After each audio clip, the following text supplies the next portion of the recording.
Saat ini saya sedang di Danau Poso. Menurut saya ini danau yang paling indah yang telah saya kunjungi.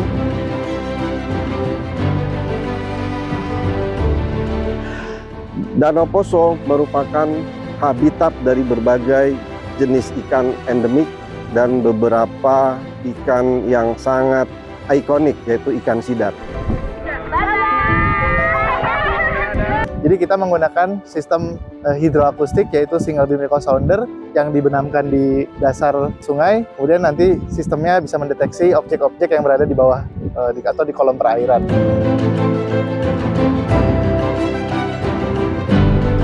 Ada sensor objek ikan sidap juga berbasis akustik.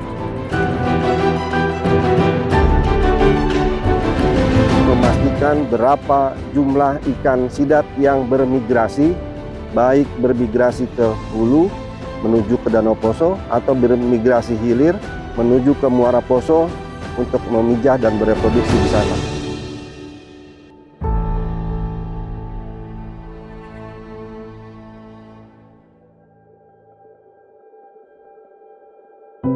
Perairan Poso yang meliputi Danau Poso dan Sungai Poso terletak di Kabupaten Poso, Sulawesi Tengah. Danau Poso memiliki luas 323,2 km persegi. Sementara daerah tangkapan air Poso mencakup 1.271 km persegi. Terdapat sekitar 13 sungai yang menjadi inlet utama bagi Danau Poso. Dengan Sungai Poso sebagai outlet utama yang alirannya bermuara ke Teluk Tomini sepanjang 52 km. Perairan Poso memiliki berbagai manfaat. Selain sebagai sumber energi melalui pembangkit listrik tenaga air, perairan ini juga mendukung sektor perikanan, wisata, dan irigasi bagi masyarakat sekitar. Danau Poso masuk dalam 15 danau prioritas nasional karena memiliki potensi besar. Meskipun kini dihadapkan pada tantangan degradasi di wilayah daerah aliran Sungai Poso, sedimentasi, dan penurunan kualitas air. Kondisi ini menjadi perhatian besar untuk menjaga kelestarian dan manfaat jangka panjang dari perairan Poso. Baik, perkenalkan, nama saya Trianto dari Pusat Riset Limnologi dan Sumber Daya Air Badan Riset Inovasi Nasional. Saat ini saya sedang di Danau Poso. Menurut saya ini danau yang paling indah yang telah saya kunjungi. Terletak di Sulawesi Tengah di Kabupaten Poso.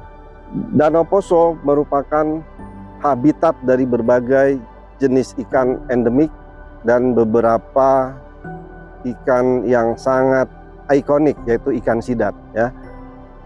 Menurut penelitian sebelumnya sudah ada 5 jenis ikan sidap di Danau Poso dan mungkin di sekitar ekosistem yang lain di antara sungai dan danau. Ya. Danau Poso sebuah danau yang kaya akan keanekaragaman hayati. Terkenal dengan habitat ikan sidatnya. Di perairan ini terdapat 5 jenis sidat yang berbeda.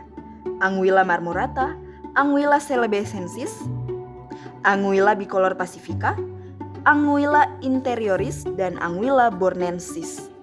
Ikan sidat adalah ikan Catadromus yang bermigrasi ke laut untuk memijah. Lalu larvanya kembali ke perairan tawar melalui muara sungai. Salah satu muara penting adalah Muara Sungai Poso yang menjadi jalur migrasi larva ikan sidat menuju danau. Ikan sidat Poso telah menjadi komoditas ekspor yang bernilai tinggi. Meskipun produksi sidat di Danau Poso mengalami penurunan selama beberapa dekade, tetap saja potensi hasil tangkapan sidat di sini cukup signifikan.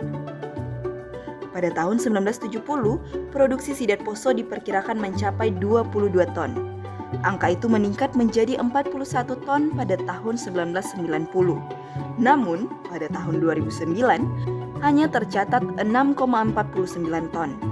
Hasil tangkapan pada tahun 2019 sampai 2020 berkisar antara 6,7 hingga 15,5 ton per tahun. Kami dari Pusat Riset Limnologi dan Sumber Daya Air BRIN melalui kegiatan LPDP Rispro Investasi berupaya untuk mencari solusi, mencari model pengelolaan untuk menjaga populasi sidat Poso tetap berlanjut dan tetap eksis sehingga memberikan nilai ekonomi kepada masyarakat setempat. Beberapa riset yang kami lakukan diantaranya adalah yang paling penting dapat memastikan berapa jumlah ikan sidat yang bermigrasi, baik bermigrasi ke hulu menuju ke Danau Poso atau bermigrasi hilir menuju ke Muara Poso sebagai lokasi terakhir dia untuk mencapai Teluk Tomini untuk memijah dan bereproduksi di sana. Danau Poso saat ini digunakan untuk produksi listrik melalui PLTA yang menyuplai energi ke Sulawesi Tengah dan Sulawesi Selatan. Untuk memastikan kelestarian sidat, pembangunan PLTA perlu mempertimbangkan jalur migrasi sidat agar mereka dapat mencapai danau dan kembali ke Teluk Tomini. Fishway di sekitar bendungan perlu diteliti lebih lanjut untuk mendukung migrasi sidat. Pusat Riset Limnologi dan Sumber Daya Air BRIN telah melaksanakan penelitian dalam program LPDP Rispro Invitasi. Salah satu hasil dari riset ini adalah pengembangan sistem monitoring sidat secara terpadu. Sistem monitoring sidat ini dikembangkan berbasis teknologi hidroakustik yang dipadukan dengan sensor-sensor kualitas air seperti pH, DO, suhu, turbiditas, konduktivitas, dan kecepatan aliran air di lokasi pengukuran. Dengan demikian, alat ini selain mendeteksi populasi sidat yang melalui lokasi pengukuran, juga dapat mengukur kondisi kualitas air saat sidat melakukan migrasi atau melintasi area pengukuran. Teknologi hidroakustik memanfaatkan gelombang suara yang dipancarkan dalam air untuk mendeteksi objek seperti ikan sidat yang memantulkan gelombang ini kembali, memberikan informasi mengenai keberadaan dan ukuran ikan melalui nilai kekuatan pantul atau target strike. Penelitian ini bertujuan untuk menganalisis TS ikan sidat dengan berbagai ukuran panjang, baik melalui pengujian di laboratorium menggunakan water tank maupun uji lapangan di Sungai Cimandiri, Sukabumi. Pengujian ini penting untuk memastikan keakuratan pengukuran TS sebelum diterapkan di perairan alami. Dengan data yang diperoleh, digunakan untuk mengembangkan sistem monitoring sidat terpadu atau yang biasa disingkat SIMOSAT. Perkenalkan, nama saya Angga Dwi Novantio, saya dari Pusat Riset Laut Dalam. Jadi kita menggunakan sistem hidroakustik yaitu single beam echo sounder yang dibenamkan di dasar sungai. Kemudian nanti sistemnya bisa mendeteksi objek-objek yang berada di bawah atau di kolom perairan. Objek-objeknya bisa berupa ikan dan kita sudah menggunakan suatu algoritma yaitu dengan target strength tertentu untuk mendeteksi sidat. Ini bisa dilihat di sini ada sistem yang embedded. Jadi sudah diintegrasikan dengan beberapa sensor yang lainnya, namun sistem hidroakustik ini terpisah sendiri, jadi nanti dia akan merekam target strength dari ikan-ikan, yaitu ikan sidat. Jadi nanti dia bisa menghitung seberapa banyak ikan yang melewati dari transducernya. Alat yang digunakan dalam penelitian ini adalah Single Beam Echo Sounder Furuno FCV 628 yang telah dikalibrasi dibandingkan dengan instrumen Scientific Echo Sounder Simrad K15.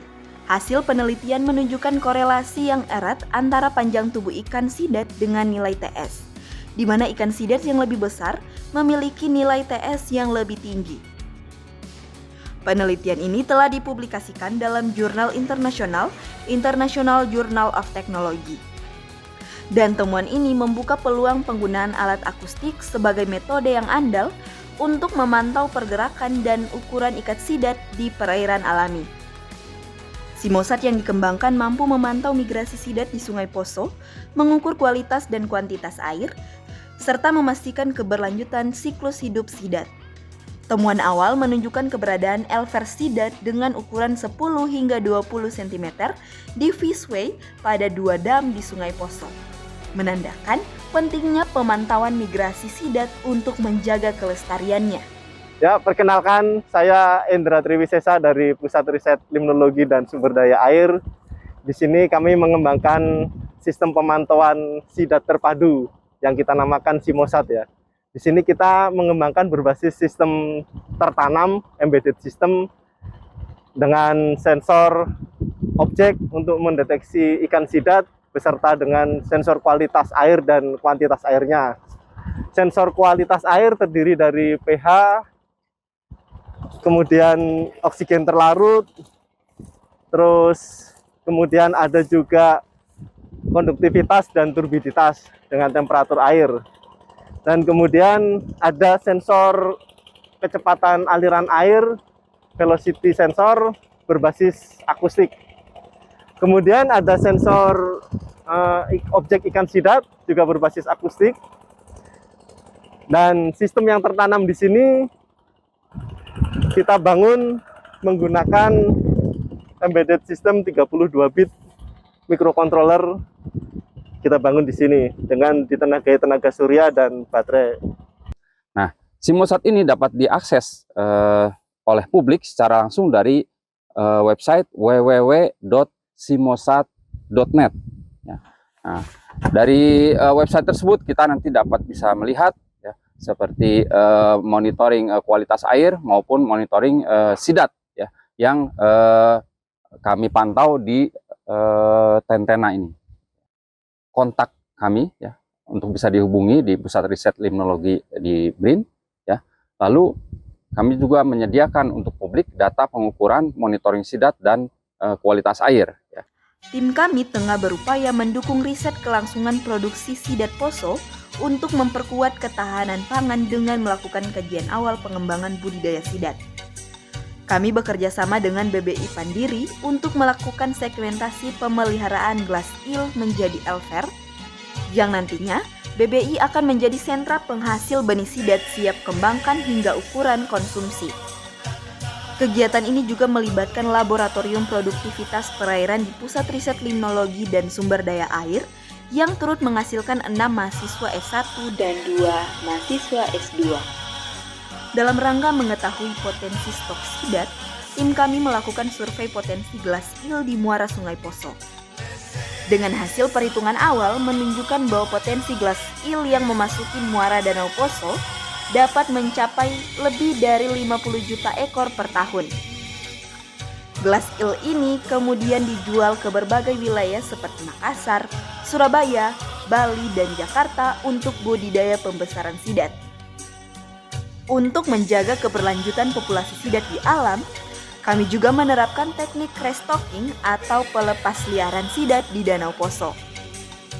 Berdasarkan kajian, sekitar 100.000 ekor sidat perlu direstok setiap tahun. Untuk memantau keberhasilan restocking, kami menggunakan tanda eksternal atau microchip yang dapat dibaca oleh perangkat khusus. Program restocking ini diharapkan dapat mendukung keberlanjutan populasi sidat di Poso.